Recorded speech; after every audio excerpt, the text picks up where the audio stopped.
Hey everyone, welcome back to my channel. Today's episode is going to be super interesting because we are looking at real JavaScript questions. Those were asked in Capgemini technical interview in April 2025. So yeah, if you're prepping for a product or service based companies, then this is the right place where you can look into the real JavaScript word questions.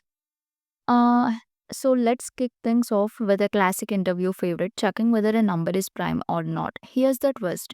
Instead of looping all the way from 2 to num, we stop at math.square root of num. Let me explain with a small story.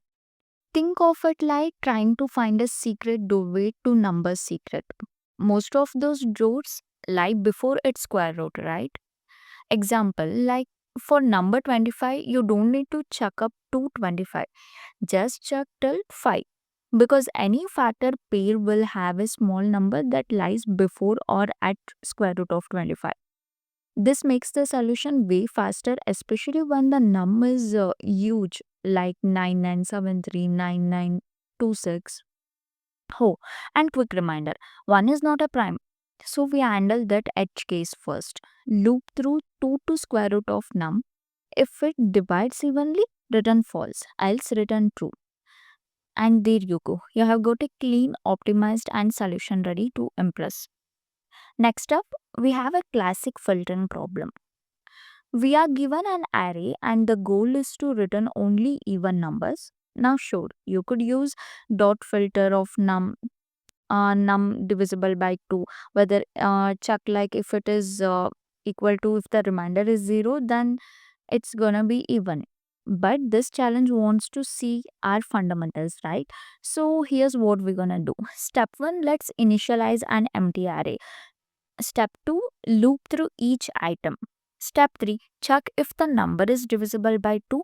If it is, push it to the result. So this isn't just about arrays, it's about the logic clarity.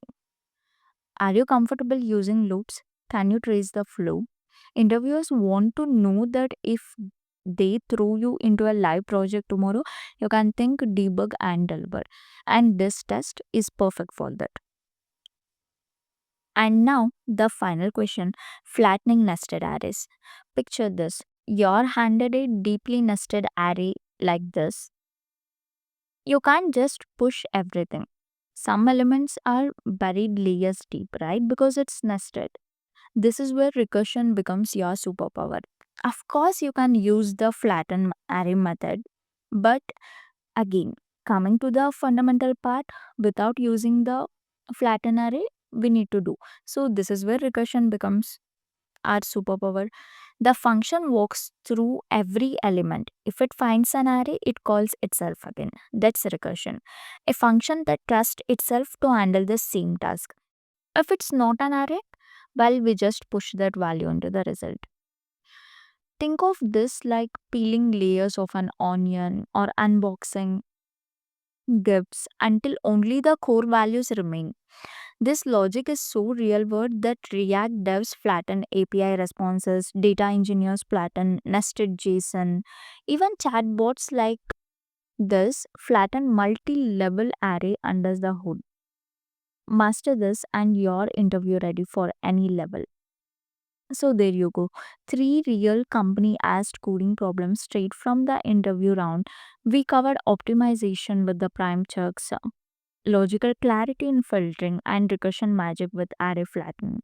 If even one concept become clearer today, do me a solid, hit like, share it with your prep buddy, and don't forget to subscribe to my channel. More real interviews, more real explanation, and always the logic comes in picture. I'll see you in the next one. Bye.